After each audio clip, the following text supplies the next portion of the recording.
All right, everyone, it's time to talk about Roe v. Wade. The Supreme Court currently has heard oral arguments for and against maintaining Roe v. Wade pertinent to the Mississippi case where they've restricted abortion after 15 weeks. The problem is that some people don't even know they're pregnant until they're right up against that marker. You'd say, well, it'd be nice if people would abort really quickly. You know, if you catch it really early, the fact that you're pregnant, you can take a pill, and it's an abortifacient, and it's not even a surgical procedure. The problem is that unless you test on a monthly basis, even if you're using protection, and a lot of women get pregnant, they don't mean to, it may be, 12 or 13 weeks when you actually find out. If you've got a job, scheduling around that very short time frame could be a problem. But I'm going to analyze this mainly from an electoral and political backdrop. I've already made it clear I'm pro-choice. I believe abortion should be legal. I just don't want the government making medical decisions for people. It's basically the same reason I'm against vax mandates, etc. The government needs to keep its dirty paws off of people's personal lives. That being said, if this becomes an issue, let's say that the court's conservatives, because it's a narrowly conservative Supreme Court, I would expect Roberts in the end will probably side with the liberals there, because he is a liberal. You might end up with a 5-4 split decision, one that's not even seen as binding by the liberal public, over an issue in which Roe v. Wade, not abortion in the limitless sense, that's separate polling, that's not very popular. Support for certain limits on abortion, like a 20-week limit, etc., that's reasonably popular. But Roe v. Wade as an actual piece of case law itself, an actual decision enabling abortion to be legal and meaning that the states can't further restrict it beyond certain technically arbitrary bounds. The problem is that if you go hard conservative on this issue, it'll become a midterm issue and it will reinvigorate left-wing voters. Because of the considerable majority of the population supporting the right of a woman to abort, again, limits applying, and a significant proportion I don't think want to move to a 15-week limit.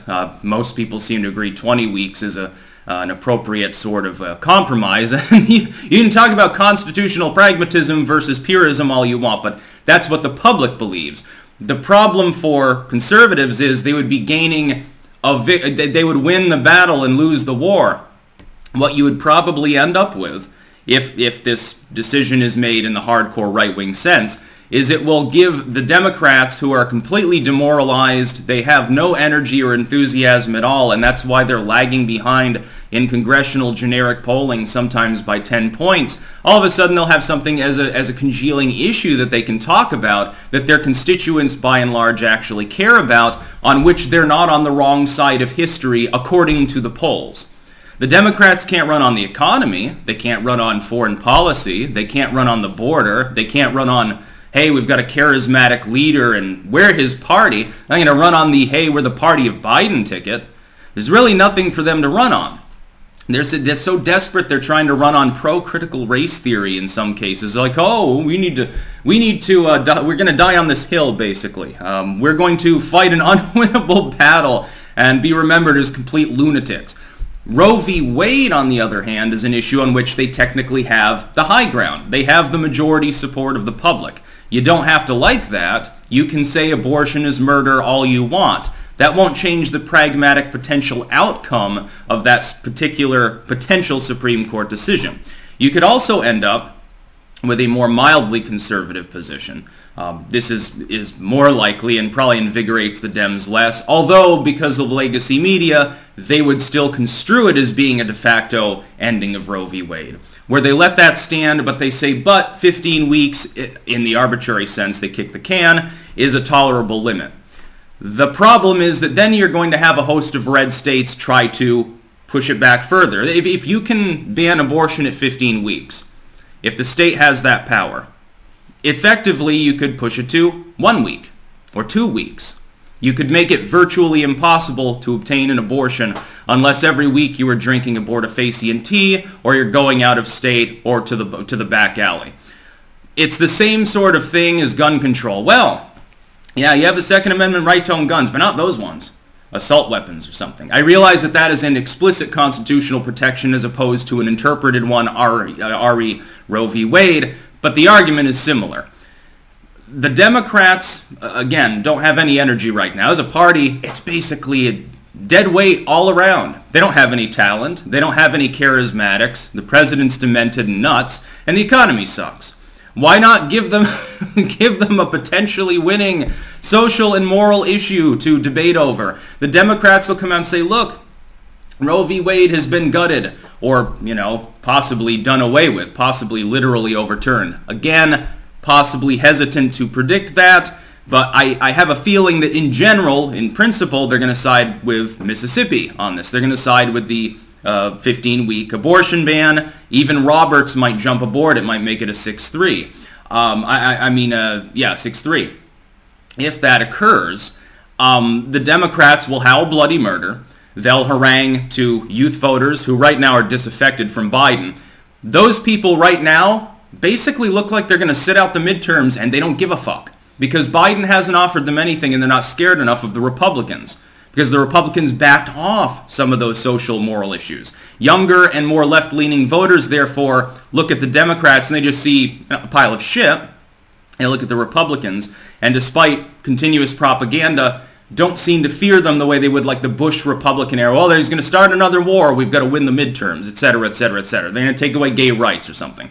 This, though, would give them something to energize themselves. It would be like taking a fire that's been almost entirely extinguished and throwing a bunch of kerosene on it. That's the big worry. So you win the battle, you get your 15-week abortion ban, hurrah, but then the Democrats actually manage to prevail in the midterms, maybe even gain. All they have to do is gain one Senate seat. They can do basically whatever they want.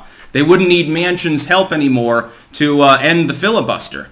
They would have the capability to change that Senate rule.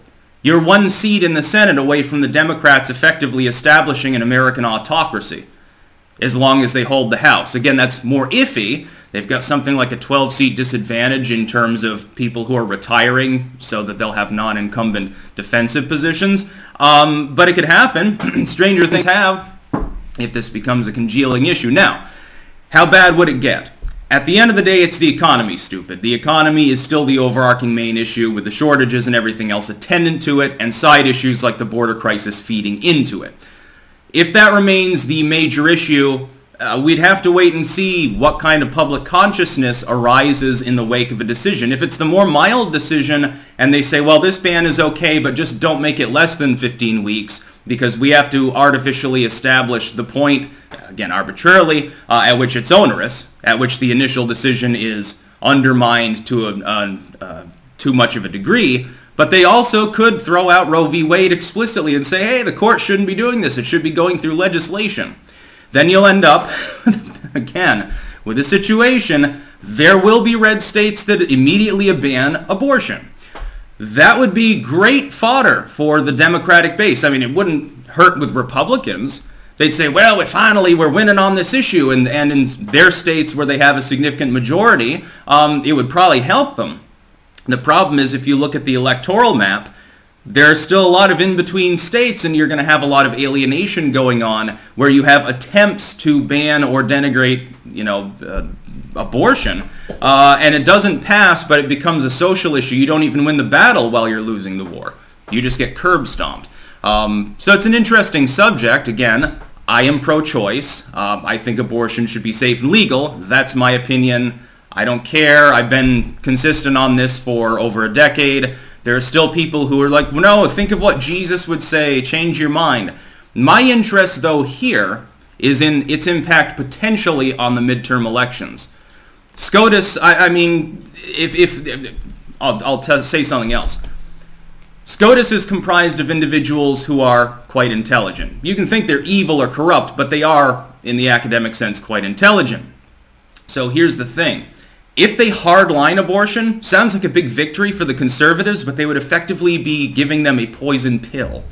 If they take up a soft approach, they can uphold this particular limit, but they don't endanger Roe v. Wade and probably manage to scrape through. So arguably, for pragmatic purposes, if we're assuming that like Kavanaugh really is a Trump plan, he's just a Republican partisan stooge, he'd go the soft route. This is, honestly, it'll be a marker to see how strategically minded and dirtied by Trump those appointees were. Unfortunately, I think that they're likely to go the hardcore route. They're likely to kick the left's ass, and they lose that battle completely. They will then clamor for, hey, vote for us, we'll pass a constitutional amendment and or legislation at the federal level, and it will be carried. And there will be Republicans, by the way, that vote for it. That's the other thing. In closing, Roe v. Wade goes away. Fine.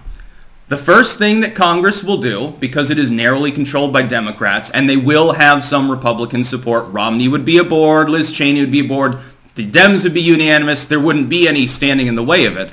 Very, very quickly, they would pass legislation, would have to go through the court system again because the states would immediately sue, and it will become an issue. They would immediately act, and they wouldn't have any, they wouldn't face any repercussions. The Republicans would. An issue, it's like gay marriage. You can think that God made Adam and Eve, not Adam and Steve, all you want. You can think it's a sin. You can think that it's Luciferian if a nation legalizes gay marriage at whatever level.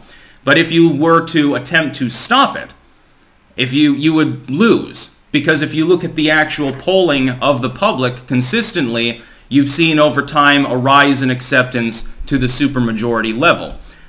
Abortion's further behind, but it is still a majority of the public. It's like 55-60% support Roe v. Wade.